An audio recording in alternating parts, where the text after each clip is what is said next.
Well, good evening and welcome to Tucker Carlson Tonight. We're nearing the end of our second full week of total saturation Ukraine coverage. That means every channel, every hour of the day.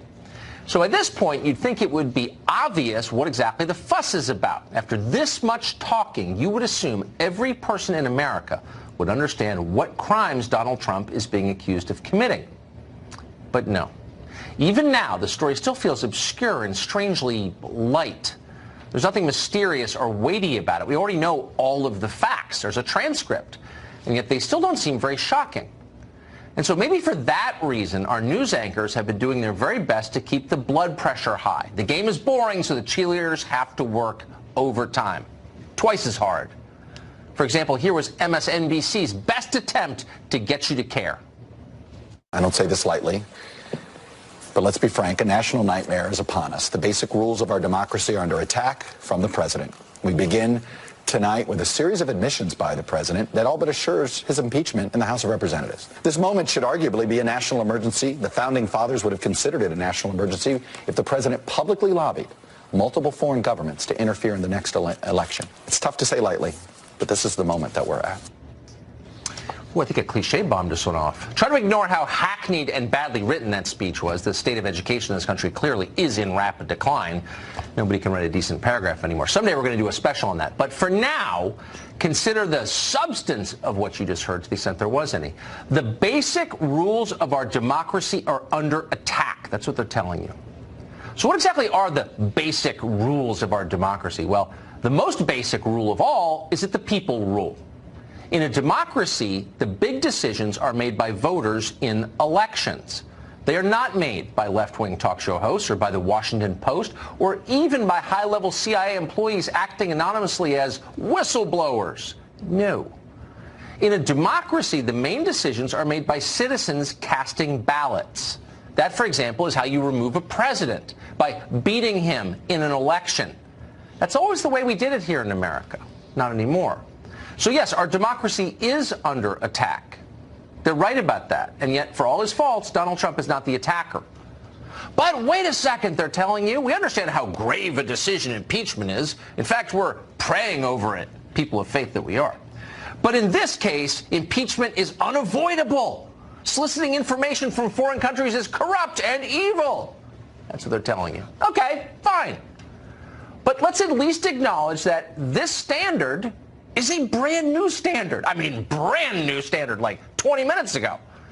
Because it wasn't that long ago, less than a year, you'll remember this, that all of American politics revolved around information solicited from foreign countries. It was called the Steele Dossier. And back then, the press corps strongly approved of it. The allegations in this Christopher Steele dossier, and you went through the timeline very well a few moments ago, are stunning. There were actually substantial portions of what was in the Steele dossier, which was a raw intelligence document, that have indeed checked out. Based on our own reporting and word from numerous official sources, the dossier, in fact, is far from bogus. I think we're going to actually have to stop calling it the infamous dossier. Increasingly, it's the accurate dossier. Increasingly, it's the damning dossier. Increasingly, it's the dossier that is going to hang around the neck of the Trump administration and drag them down. Oh, the dossier was totally fine. In case you've forgotten, and you may have forgotten, because why would you remember? But Christopher Steele, who wrote the dossier, was a foreign intelligence operative. He gathered his material abroad in foreign countries, some of it clearly from foreign government officials. At the time, that was absolutely fine with Democrats. They weren't embarrassed to say so. Clinton campaign staffer Brian Fallon tweeted this. We could give you a million examples. Here's one. Here's his tweet. I regret I didn't know about Christopher Steele's hiring pre-election. If I had, I would have volunteered to go to Europe and try to help him. Oh, okay. And by the way, if foreign interference is such a concern, and by the way, it should be a concern, then why aren't we more worried about foreign companies sending de facto bribes to the family members of connected politicians? There are a lot of those. We're picking on Joe Biden's son because it's in the news, but it could be a lot of people's sons. Trust me. But in the case of Biden's son, nobody thinks he's an expert on Ukrainian energy policy. He got the gig because of his dad. It was influence peddling, obviously. In this case, that's okay, though, for some reason. So let's just be totally honest. Let's stop lying if we can, just for a second. I know it's hard in modern America where everyone's required to lie all the time, but let's just be honest for this one moment. In Washington right now, there are no actual rules. Partisans simply invent standards for the purpose of destroying their political enemies. Just today, Hillary Clinton tweeted this from a late Democratic member of Congress, this quote: "If the impeachment provision in the Constitution of the United States will not reach the offenses charged here, then perhaps that 18th century Constitution should be abandoned to a 20th century paper shredder." It's Barbara Jordan, by the way. In other words, if the process doesn't reach the outcome that Hillary Clinton wants it to reach, she thinks we ought to scrap the Constitution. Oh. Probably not a question that concept appeals to Michigan Congresswoman Rashida Tlaib. This week, Tlaib told her constituents that the Democratic Party is now considering ways to arrest members of Trump's cabinet. Jailing them in Detroit would be a good option, she explained. Why not? Just going to arrest them. That's not third world or anything. Arrest the cabinet. You got to give Tlaib credit for honesty anyway. She's not pretending to be prayerful like Nancy Pelosi. She's just saying what she really thinks. And she speaks for, unfortunately, quite a few people in her party.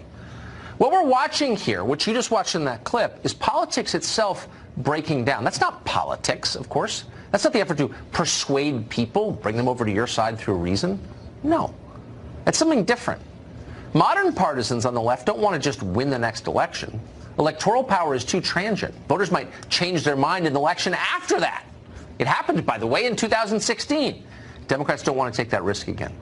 So they've moved on from the goal of winning votes to utterly destroying their opponents, their enemies. They want them imprisoned, as you just heard. They want their families intimidated. They want their supporters humiliated and demoralized. They want to vanquish rather than win over. That's not a good way to run a country, but it's an awfully effective way to maximize political power. Catherine Herridge is our chief